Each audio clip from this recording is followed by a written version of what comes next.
오독오독. 안녕하세요. 오독오독의 수련입니다. 오늘 다룰 작품은 만화 위국일기입니다. 일본에서 150만 부 이상 판매되었고 아라가키 유이 주연의 실사 영화로도 제작되어 일본에는 2024년 6월, 한국에서도 이번 10월에 개봉했습니다. 애니메이션화도 결정되어 티저 영상이 공개되기도 했고요. 이 에피소드를 올린 뒤 저도 실사 영화를 보러 갈 예정인데 만화에서의 이미지들이 어떻게 영상으로 구현될지 한껏 기대하고 있습니다. 위국일기는 35살의 소설가 마키오가 자신의 언니 부부가 교통사고로 죽은 후 고아가 된 조카 15살의 아사를 거두어 함께 사는 이야기입니다. 마키오의 언니이자 아사의 엄마인 미노리는 마키오에게 늘 고압적이었고 평범이라는 틀에서 벗어나는 걸 늘 불안해했습니다. 그래서 마키오와 크게 갈등을 겪었고 어른이 되곤 서로 거의 보지 않았죠.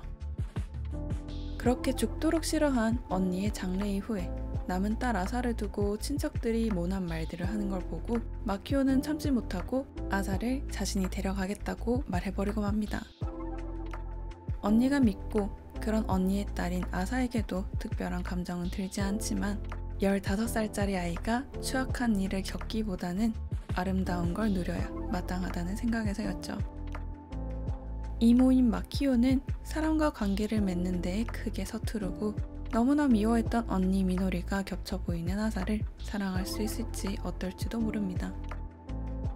그래도 조카인 아사를 걷어 함께 살자고 합니다. 그리고 다음과 같은 아사의 글이 이어지며 작품은 시작됩니다. 그날 이 사람은 물 위에서 떨어져 나온 늑대 같은 눈을 하고 천의 고아가 될 나의 운명을 물리쳐줬다. 1권 처음에 등장하는 이 글은 11권 마지막 화에 똑같이 등장합니다.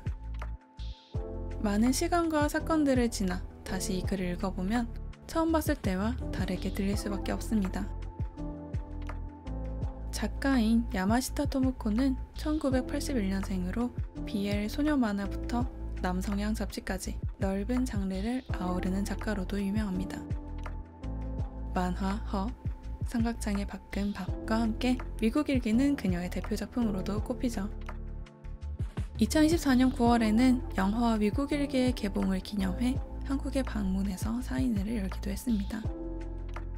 SNS X에서 작가 개인 계정을 보면 작품 얘기 말고도 사회 참여적인 게시글을 자주 올리고 또 재게시하는 점이 특징적이었습니다. 최근의 게시글 중에는 일본의 자민당에 대한 비판적인 내용이나 폭우로 인한 피해 지원, 선거 이슈, 개인 사업자의 개인정보를 인터넷에 공시하는 인보이스 제도에 대한 반대가 있었습니다. 넓은 범위의 사회의제에 관심을 가지고 목소리를 내는 모습이 위국일기에 현실의 일본에서 발생한 실제 사회 문제를 담아내는 것과 연결이 되기도 했습니다. 만화 위국일기 작품 내에서는 도쿄의대가 여성 수험자를 떨어뜨리기 위해 10년 넘게 성적을 조작한 사건, 아직 불가능한 동성혼인, 남성 사회의 치킨 레이스의 연쇄 등 캐릭터들의 목소리로 현실의 문제를 지적하는 메시지가 구체적으로 등장합니다. 7권에서는 한국 현대문학의 정세랑 작가의 PPT 피플 책도 소개됩니다. 어느 대학병원을 접점으로 50명 이상의 인생이 얽히고 설키는 이 한국의 단편 소설집이 어떤 맥락으로 위국일기 작품과 연결되는지 궁금해서 사보기도 했습니다.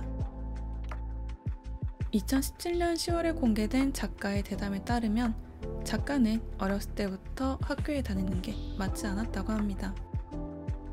불특정 다수의 사람들이 모여든 한 공간에 던져져서 인간관계를 구축하고 여러 가지 것들을 스스로 해야만 하는 대학 환경에 적응하기 어려워서 한번 그만둔 적이 있다고도 하네요. 이 부분에서 위국일기의 주인공 마키오가 떠오르기도 했습니다. 하지만 마키오의 모델이 작가 야마시타 토모코 본인은 절대 아니라고 스스로 밝히고 있습니다. 위국일기 완결 이후의 인터뷰에 따르면 작가에게 이미 수많은 사람들이 물어봤겠지만 위국일기에서의 모델이 있는지 실제 겪은 경험담인지 물어보는 질문에는 단호히 아니라고 답변했습니다. 작가는 캐릭터와는 꽤 거리를 두고 전혀 감정이입을 하지 않는 타입이라고 하네요.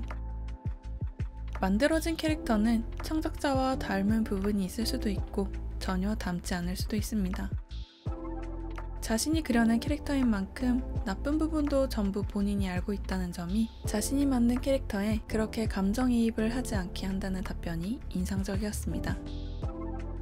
자신이 만든 캐릭터를 자신의 아이와 같이 소중히 여기는 작가들도 있지만 그와 다르게 거리감을 명확히 유지하는 점이 다르게도 보였습니다. 이후에는 약간의 작품 후반 스포일러가 포함되어 있으니 아직 감상하지 않은 분들께서는 참고해 주시길 바랍니다. 위국 일기는 서로 다른 나라에 사는 이들의 일기라는 의미로 추정됩니다. 위국 일기 제목에서 위국은 한자 달을 위해 나라 국자를 씁니다. 보통 다른 나라라는 말은 이국이라는 단어를 쓰는데 작가가 밝힌 위국이라는 단어를 쓴 이유는 의외로 현실적이었습니다. 이국이라는 기존에 있는 단어를 썼을 때보다 독자의 반응이나 감상을 편집자가 검색해서 보기에도 쉽고 위국이라는 한자의 글자 모양이 더 아름다웠기 때문이라고 하네요. 하지만 작품을 보다 보면 적절한 네이밍이었다는 생각이 듭니다. 사람과 사람은 절대 1대1 대응이 되지 않는 마치 다른 나라의 다른 언어로 말하는 사람 같기에 서로를 완전히 이해한다는 건 불가능하다는 내용이 긴 이야기에 걸쳐 나오기 때문이죠. 작품 초반, 미노리 부부가 사고로 사망한 이후 장례식 전날에 아사와 만난 마키오는 아사에게 일기를 써보라고 권합니다. 앞으로 누가 아사에게 무슨 말을 하는지, 누가 무슨 말을 하지 않았는지, 아사가 지금 뭘 느끼고 뭘 느끼지 않는지, 설령 2번 다시 읽지 않는다고 해도 언젠가 슬퍼졌을 때 등대가 될 거라면서요. 그렇게 아사는 일기를 쓰기 시작하고 아사가 일기에 쓰는 말들이 중요하게 작품에 등장합니다. 아사의 이모인 35살의 소설가 마키오는 낯가림이 심합니다. 소설가이기 때문에 보통의 사람들과는 다른 문어체 같은 말투를 쓰기도 합니다. 평범한 사람은 말하지 못하는 말을 하면서 평범한 사람이 할 수 있는 말은 정작 못하기도 합니다. 청소도 못해서 물건을 정리하는 일이 서툴고 정말 필요한 경우 외에는 다른 사람과 연락도 거의 나누지 않습니다. 사람과 관계를 맺는 데에도 큰 부담과 피로감을 가지고 있어서 작가로서 미팅이나 행사에 나갈 때를 제외하곤 늘 집에만 있죠. 아사는 15살, 중학교 3학년일 때 사고로 부모님을 동시에 잃었지만 그다지 슬퍼하지는 않습니다. 부모님이 미워서라기보다는 아직 어리다 보니 부모의 죽음 자체를 받아들이기까지 시간이 꽤 걸립니다.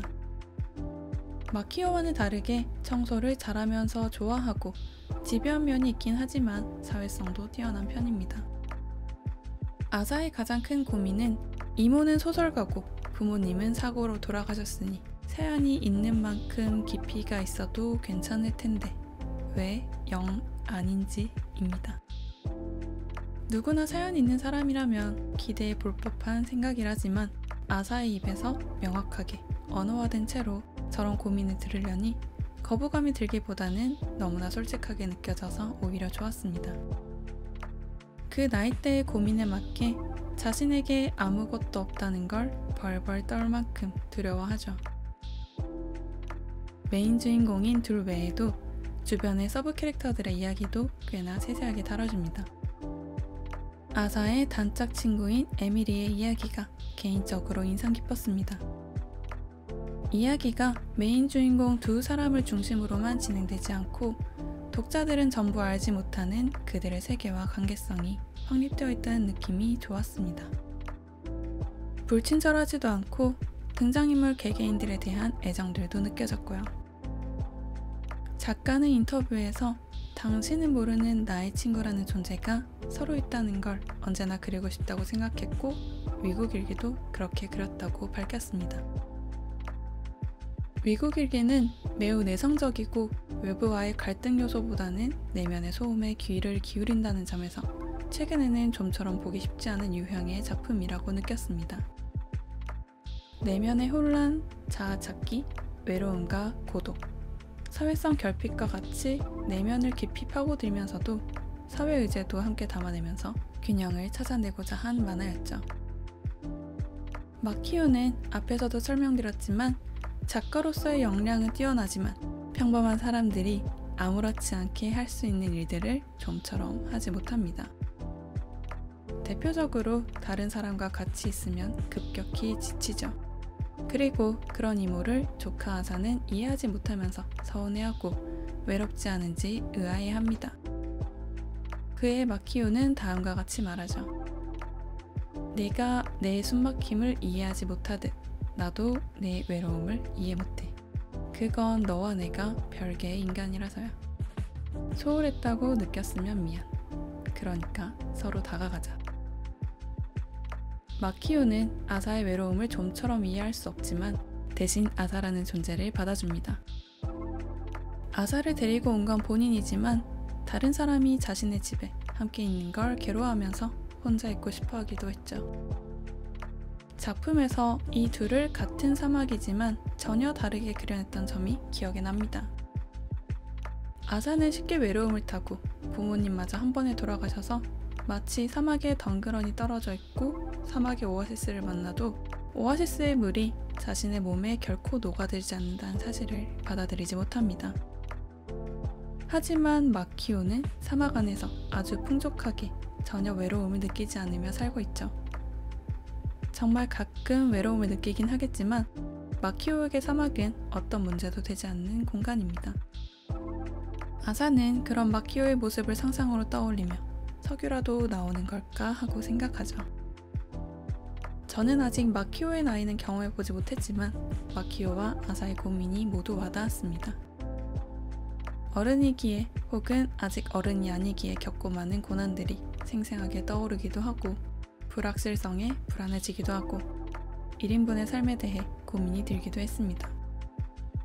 하지만 이 이야기에서 변하지 않는 한 가지의 명제는 명확하게 있습니다. 마키오의 말을 인용해서 말하자면 내 감정은 너만의 것이고 그 누구도 책망할 권리는 없어 라는 점이죠. 마키오가 자신의 언니를 너무나 싫어했어서 아사를 사랑할 수 없을 것 같다고 생각하는 것도 마키오가 제대로 정리를 못하고 사는 모습에 아사가 이렇게 당연한 것도 어떻게 못하냐고 말해서 마키오가 상처를 받아버리는 것도 누구도 뭐라 할 순 없습니다. 다만 마키오 또한 누군가에게 상처를 줄 수 있고 아무리 변명해도 그 사람이 상처를 받았다는 사실을 부정할 수 없다는 것 또한 스스로 잘 알고 있었습니다. 아사는 이야기의 초반에 이 말을 좀처럼 이해하지 못하다가 여러 사건들을 겪으며 점차 이해하고 어른에 가까워집니다. 작품 중반에 마키오와 마키오의 언니 미노리와의 갈등의 원인이 구체적으로 드러납니다.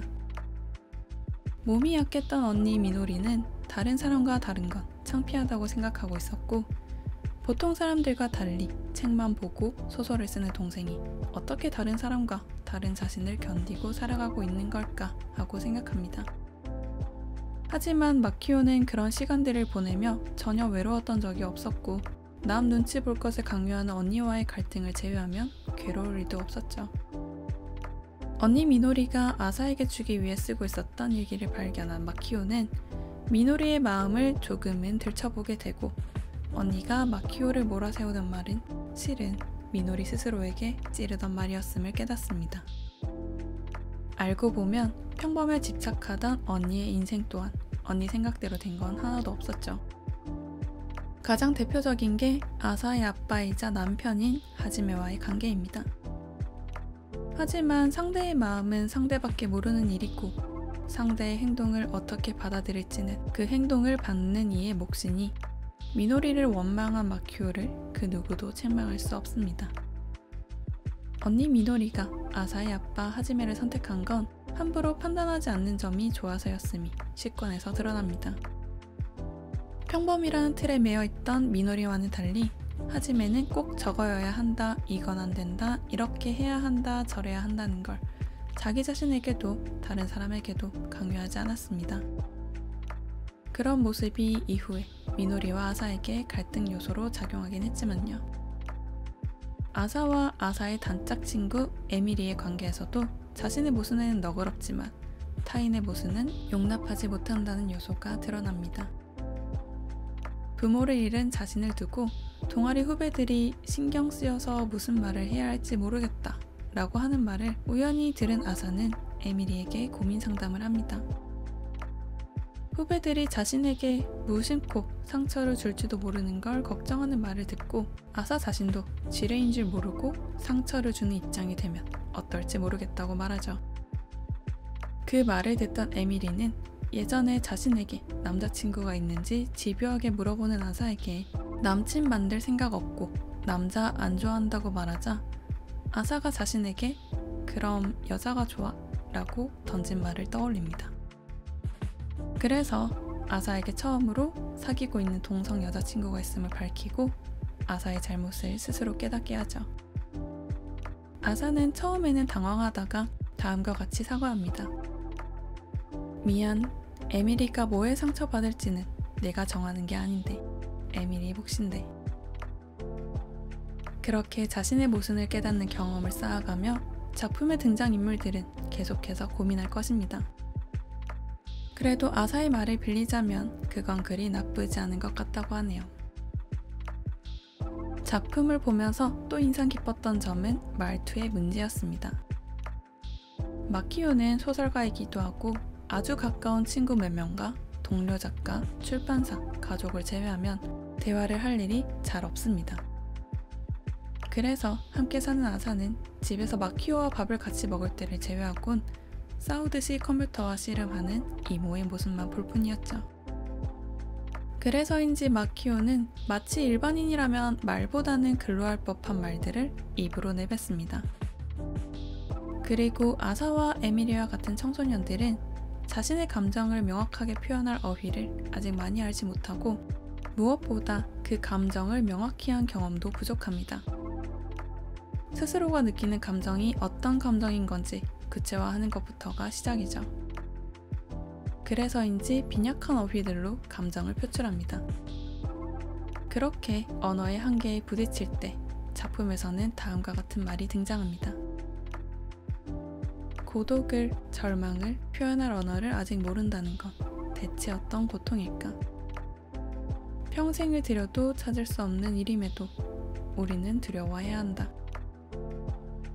아사는 소설가로서 적확한 언어를 구사하는 마키오를 보며 만약 언어를 그녀처럼 예리하게 만들 수 있다면 외롭다와 열받는다 이외에 어떤 말이 자신의 마음을 꾸밀 수 있을까 하고 떠올립니다. 처음 해보는 경험이 여전히 많고 앞으로 대체 무엇이 될 수 있을까, 대체 어디로 갈 수 있을까 하는 불안감이 가득하죠. 마키오는 아사에게 하고 싶은 걸 해, 정말 하고 싶다는 생각이 들면 그 어떤 시시한 거여도 해 라고 말하지만 하고 싶은 게 있을 듯 없을 듯 있을 것 같지만 없는 아사입니다. 그런 마음은 아사의 텅 빈 진로 희망조사 종이로 드러나죠. 고등학교에 입학한 아사는 형성된 무리에서 자기소개를 나눌 때 첫날이라 주목받고 싶은 마음으로 부모님이 사고로 돌아가시고 바쁜 소설가 이모와 함께 살고 있다고 말합니다. 친구들은 영화 같다, 멋있다 라고 말하고 그 대화는 끝이 나죠.